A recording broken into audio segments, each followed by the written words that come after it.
உலகெங்கிலும் வாழும் ஜோதிடம் டாக்ஸ் தமிழ் நேயர்களுக்கு அன்பு வணக்கம். நான் உங்கள் ஜோதிடர் மதுரை வரதராஜ பெருமாள். இந்த ஆண்டு ஒரு மிக சிறப்பான ஒரு விஷயம் இருக்கு. என்னன்னு கேட்டீங்க அப்படின்னா, குரு பகவான் முழு சுபகிரகம்னு சொல்லக்கூடிய குரு பகவான் ஒரு ராசிக்கு 12 ஆண்டுகளுக்கு ஒரு முறை வருவார். அந்த வகையில அவர் தன்னுடைய உச்ச வீடான கடக ராசிக்கு 12 ஆண்டுகளுக்கு பிறகு வரப்போறார். உச்ச வீட்டுக்கு வர்றாரு, குரு வர்றாருன்னா முழு சுபகிரகம் பலம் பெறாருன்னு அர்த்தம்.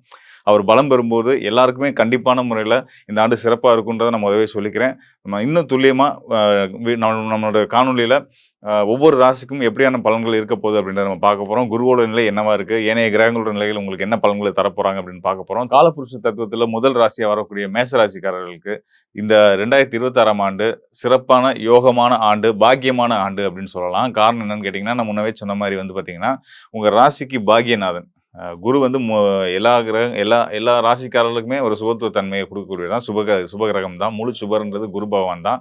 அவர் உங்களுக்கு இன்னும் கூடுதல் சிறப்பு செய்யக்கூடிய பாக்கியநாதனாவும் வர்றாரு. பாக்கியஸ்தானத்துக்கு அதிபதியாவும் வர்றாரு. அவர் வந்து 12 ஆண்டுகளுக்கு ஒரு முறை தன்னுடைய உச்ச வீடான கடக ராசிக்கு வருவார். அந்த வகையில இந்த 2026ஆம் ஆண்டுல வந்து அவர் கடக ராசிக்கு வரப்போறாருன்னு சொல்லியிருந்தேன். ஸோ அதனால உங்க பாக்கியநாதன் வலு பெறுறதுனால உங்களுக்கு பாக்கியங்கள், அதிர்ஷ்டங்கள் அள்ளி குடுக்க போறார் குரு பகவான் அப்படின்றத முதவே சொல்லிக்கிறேன். அது போக வந்து இந்த 7 சனி, அ விரை சனி, விரைஸ்தானத்தில இருக்கக்கூடிய சனி, இந்த சனிய நினைச்சு பயந்துட்டு இருக்கக்கூடிய மேஷ ராசிக்காரர் நெறைய பேர நான் பார்த்துட்டு இருக்கேன். மேஷ ராசிக்காரர்கள் அப்படின்னாலே தைரியத்துக்கு பேர் போன நீங்க. நீங்க வந்து சனி பகவான பார்த்து பயப்பட வேணாம். சனி பகவான வந்து டீல் பண்ணிக்கிறதுக்கு குரு பகவான் இருக்காரு. குரு பகவான் அருளால சனி வந்து உங்களுக்கு தீமைகள செய்ய மாட்டாரு. அவர் இருக்கக்கூடியதும் சனி வந்து 7 சனியா அவர் தொடரக்கூடியதும் வந்து பார்த்தீங்கன்னா, மீன ராசியில தான் அமர்ந்திருக்காரு. மீன ராசி குரு பகவானோட வீடு. அந்த மீன ராசியில இருக்கக்கூடிய சனி பகவானுக்கு குருவுடைய பார்வை கிடைக்குது. ஸோ குரு வீட்ல இருந்து குருவோட பார்வையில இருக்கக்கூடிய சனி பகவான் நிச்சயமா உங்களுக்கு தொந்தரவு செய்ய மாட்டார். இன்னும் சொல்லப்போனா உங்களோட வெற்றிக்கு உங்களுக்கு பின்ன இருந்து உந்து உந்து சக்தியா இருக்க போறார் அப்படின்னு நம்ம சொல்லலாம். அதனால சனி 7 சனி நடந்துகிட்டு இருக்கு. நமக்கு கெட்ட காலத்துல இருக்கோம் அப்படின்னு நீங்களா ஒரு மாயைய உருவாக்கிட்டு அந்த எண்ணம் எதுவோ அதுதான் வந்து வாழ்க்கையா மாறும். அதனால சனியால நம்ம பாதிக்கப்பட்டுட்டு இருக்கோம். நீங்க எந்த ஃபீல்டுக்கும் போக வேண்டியதில்ல. அதுக்கு மாற்றா குருவுடைய அனுகூல பலம் வந்து உங்களுக்கு இருக்கு. குருவருள் இருக்கும்போது நீங்க எத பத்தியுமே கவலைப்பட வேண்டியது இல்லன்றத தான் நான் உங்களுக்கு சொல்ல வேண்டிய விஷயமா இருக்கு. மேலும் உங்களுடைய வெளிநாட்டு முயற்சிகள வெளிநாட்டு தொழில் சார்ந்த முயற்சிகளாகட்டும், படிப்புக்கான முயற்சிகளாகட்டும், வேலைக்கு போணும்னு நினைக்கிறவங்களாகட்டும், இவங்களுக்கெல்லாம் உங்க எண்ணங்கள் இந்த 2026ஆம் ஆண்டுல அ மார்ச் மாதம், மே மாதத்துலேருந்தே உங்களுக்கான அதெல்லாம் சாத்தியமாக போகுது அப்படின்றத நம்ம வந்து உறுதியா சொல்ல முடியும். மேலும் வந்து பார்த்தீங்கன்னா, பொருளாதாரம் தான் ரொம்ப அவசியமானது. பாக்கெட்ல காசு இல்லாம இருந்தோம்னா, எவ்வளோ பெரிய பதட்டமான ஒரு மனநிலையில நம்ம இருப்போன்றது, காரணமற்ற கோவங்கள நம்ம நெருங்கின உறவுகள்ட்ட காமிச்சுக்கிட்டு இருப்போம். கையில பையில நிறைஞ்சதா தான் மனசு நிறைஞ்சிருக்கும். மனசு நிறைஞ்சா தான் நிம்மதியா, சந்தோஷமா எல்லாத்தோடையும் பழக முடியும். ஸோ அந்த வகையில வந்து பணத்தட்டுப்பாடுன்றது கண்டிப்பான முறையில இந்த 2026ஆம் ஆண்டு மட்டும் இல்லாம, இனி வரக்கூடிய காலமும் உங்களுக்கு இருக்கவே இருக்காது. ஏன்னா, குரு வந்து உங்களுக்கு இந்த 1 வருஷத்திலேயே அள்ளி குடுத்துட்டு போக தான் போறாரு. குருவுடைய அனுகூலம் சிறப்பா இருக்கிறதுனால, பொருளாதாரம் சார்ந்த விஷயங்கள், வேலை சார்ந்த விஷயங்கள், ஆம் குடும்பம் சார்ந்த விஷயங்கள், புத்திர பாக்கியத்துக்காக ஏங்கிக்கிட்டு இருக்கவங்க, தடைப்பட்டு இருக்கிறவங்க, திருமணம் தடையில இருக்கவங்க, இந்த மாரி பல நல்ல விஷயங்கள். ஏன்னா, இது வந்து பார்த்தீங்கன்னா, மேஷ ராசிக்கு வந்து குருவுடைய ஆ எட் அ 5ஆம் பார்வை வந்து உங்களுடைய 8ஆம் இடமான விருச்சிக ராசிக்கும் கிடைக்குது. அதாவது ஒரு நீர் ராசியிலிருந்து இன்னொரு நீர் ராசியான விருச்சிக ராசிய பார்க்குறாரு. விருச்சிக ராசியுமே பார்த்தீங்கன்னா, உங்களுடைய ராசிநாதன் செவ்வாயோட இன்னொரு வீடு தான். ஸோ, அப்போ வந்து நல்ல மாற்றங்கள் 8ஆம் இடம்ன்றது மாற்றங்கள குறிக்கக்கூடியது. 4ஆம் இடத்துலேருந்து 8ஆம் இடத்துக்கு பார்வைய குரு குடுக்குறதுனால நல்ல மாற்றங்கள் உங்க வாழ்க்கையில நடக்க போகுது. நல்ல இடமாற்றங்கள், தொழில் மாற்றங்கள், அ நீங்க எடுக்கக்கூடிய புது புது முயற்சிகளுக்கு வெற்றி இதெல்லாமே கிடைக்க போகுது. இதையும் விட இன்னொரு சிறப்பு என்னன்னு கேட்டீங்கன்னா, இந்த ஆண்டு முழுவதும் 2026ஆம் ஆண்டு முழுவதும் ராகுவும், கேதுவும் நிழல் கிரகங்களான ராகுவும், கேதுவும் ஒரே ஸ்தானத்துல தொடர போறாங்க. அதாவது ராகு வந்து மகர கும்ப ராசியிலயும், கேது வந்து சிம்ம ராசியிலயும் தொடர போறாங்க. ஸோ ராகு இருக்கக்கூடிய ராசி தான் ரொம்ப முக்கியமானது. உங்க ராசிக்கு லாபஸ்தானம்னு சொல்லக்கூடிய 11ஆம் இடத்துல ராகு இருக்காரு. இந்த 11ஆம் இடத்து ராகு கண்டிப்பான முறையில உபஜய ராசின்னு சொல்லுவோம். 11ஆம் இடம். உபஜய ராசியில இருக்கக்கூடிய அசுப கிரகம் உங்களுடைய வெற்றிக்கு உறுதுணையா இருக்கும்ன்றது தான் ஜோதிட விதி. அந்த விதிப்படியில அசுப கிரகங்களான சனியும், ராகுவுமே உங்களுக்கு வெற்றிய குடுக்க போறாங்க. அதையும் தாண்டி உங்களுடைய பாக்கியநாதன் குரு பகவான் முழு வெற்றிகள உங்களுக்கு குடுக்க தயாராயிட்டார். நீங்க எடுக்கக்கூடிய எல்லா முயற்சிகளும் நான் முன்னாடியே சொன்னது தான். பொருளாதாரம் தான் எல்லாத்துக்கும் தடையா இருக்கும். அந்த பொருளாதார தடையவே குரு பகவான் வந்து உடைச்சு உங்களுக்கு வந்து அள்ளி கொட்ட போறார். பெரிய ஜாக்பாட் அடிக்கக்கூடிய ஒரு சிறப்பான ஆண்டா இந்த 2026ஆம் ஆண்டு இருக்க போகுது அப்படின்றத நான் உங்களுக்கு வந்து உறுதியா, தெளிவா சொல்லிர்றேன். மேலும் வந்து பார்த்தீங்கன்னா, கோச்சார கிரகங்கள் உங்களுக்கு ரொம்ப சிறப்பான நிலையில இருக்கு. அதனால வந்து நீங்க வந்து நீங்களா எந்த ஒரு எதிர்மறையான எண்ணங்களுக்கும் போய்க்க வேண்டாம்.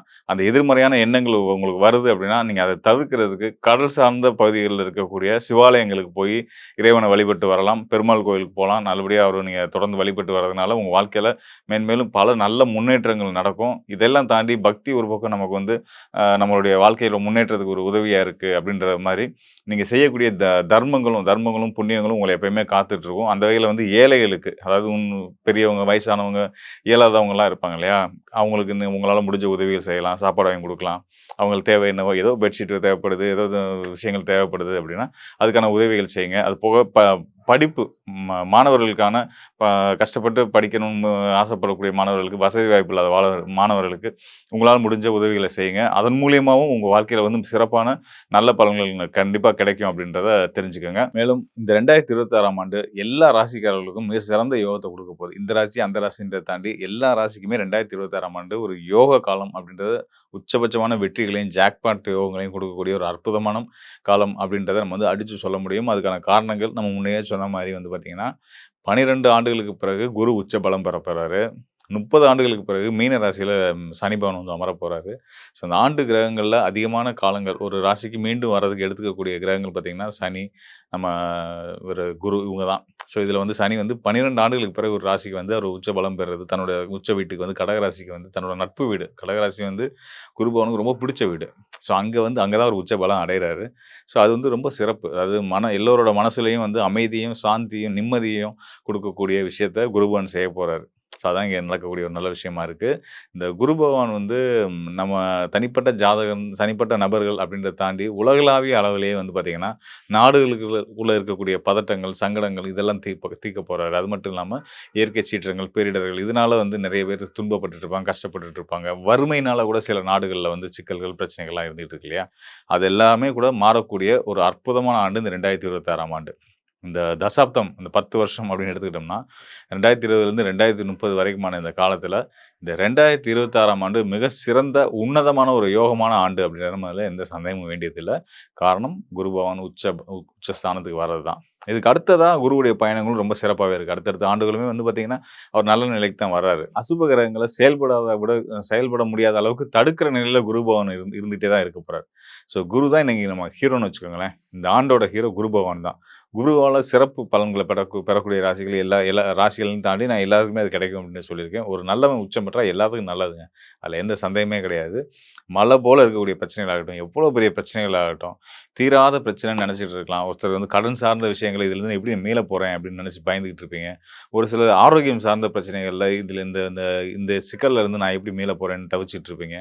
எல்லாத்துக்குமே விடிவு கிடைக்கக்கூடிய ஒரு அற்புதமான ஆண்டா இந்த 2026ஆம் ஆண்டு இருக்கு. இந்த ஆண்டுல நீங்க எடுக்கக்கூடிய எல்லா நல்ல முயற்சிகளும் உங்களுக்கு வெற்றிகள குடுக்கும் அப்படின்றத சொல்லிக்கிறேன். மேலும் இப்ப நம்ம பார்த்தது வந்து பார்த்தீங்க அப்படின்னா, கோச்சார அடிப்படையிலான கிரக நிலைகள். கோச்சார கிரகங்கள் வந்து இப்ப உங்க ராசிக்கு குரு எங்க இருக்காரு, சனி எங்க இருக்காரு, ராகு எங்க இருக்காரு, ஏனைய கிரகங்கள் எப்படி இருக்காங்க அப்படின்றத பொறுத்து உங்களுக்கான பலன்கள் சொல்லியிருக்கோம்.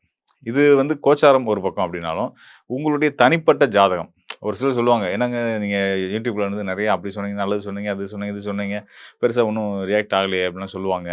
அப்ப வந்து என்ன காரணமா இருக்கும் அப்படின்னு கேட்டீங்க அப்படின்னா, அவங்களோட தனிப்பட்ட சுய ஜாதகம். சுய ஜாதகத்துல அவங்களுக்கு நடந்துட்டு இருக்கக்கூடிய தசா புத்திகள், அவங்களுடைய லக்னம், ஏன் அவங்களுடைய அந்த பிறந்த நேரத்துல அவங்களுடைய ஜாதகத்தின் அடிப்படையில் இருக்கக்கூடிய கிரகச் சூழல்கள், இதெல்லாம் பொறுத்து பலன்கள் கண்டிப்பான முறையில மாறுதல் இருக்கும். ஸோ, அப்ப நம்ம எப்படி பலன் சொல்லணும் அப்படின்னா, சுய ஜாதகத்தையும் எடுத்துக்கிறணும், கோச்சாரத்துல தற்காலத்துல கிரக நிலைகள் எப்படி இருக்குன்றதையும் எடுத்துக்கணும். 2யும் கலந்து தான் இன்னும் சொல்லணும்னா, ஜோதிடம் அப்படின்றது வந்து பார்த்தீங்கன்னா, 3 நிலைகள்ல இயங்கக்கூடியது. விதி, மதி, கதி அப்படின்ற நிலைகள்ல இயங்கக்கூடியது.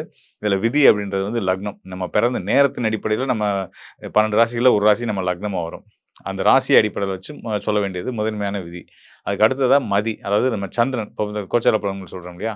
உங்க ராசியில உங்களுடைய ஜாதகத்துல உங்களுக்கு எந்த ராசி வந்திருக்கோ, அந்த ராசிய சுத்தி கிரகநிலை எப்படி இருக்குன்றத வச்சு சொல்றது மதியின் அடிப்படையில சொல்லக்கூடிய பலன்கள். அடுத்ததா கதி, சூரியன். சூரியன வச்சு சூரியனுக்கு உங்களுடைய நீங்க பிறந்த நேரத்துல உங்களுடைய ஜாதக கட்டத்துல சூரியன் எங்க இருக்காருன்னா, அவர சுத்தி எப்படி கிரகங்கள் இருக்கு அப்படின்றத வச்சு சொல்லக்கூடிய பலன்கள். இப்படி விதி, மதி, கதி இந்த 3 நிலைகளும், கோச்சார நிலைகளும் எடுத்து, தசாபுத்திகளையும் எடுத்து, உங்களுக்கு சாதக பாதங்கள ஆய்வு பண்ணி, இன்னும் டீட்டெயிலா நீங்க உங்களுக்கான பலன்கள தெரிஞ்சுக்கிறது தான் நல்லது. அந்த மாரி யாருக்கெல்லாம் உங்களோட எதிர்காலத்த பார்த்தீங்கன்னா, துல்லியமான பலன்கள் தேவைப்படுமோ, அவங்க நிச்சயமா இந்த டிஸ்ப்ளேல இருக்க என்னுடைய எண்ணுக்கு தொடர்பு கொள்ளுங்க. கண்டிப்பான முறையில உங்களுக்கு வழிகாட்டுதல் குடுக்க தயாரா இருக்கிறேன்.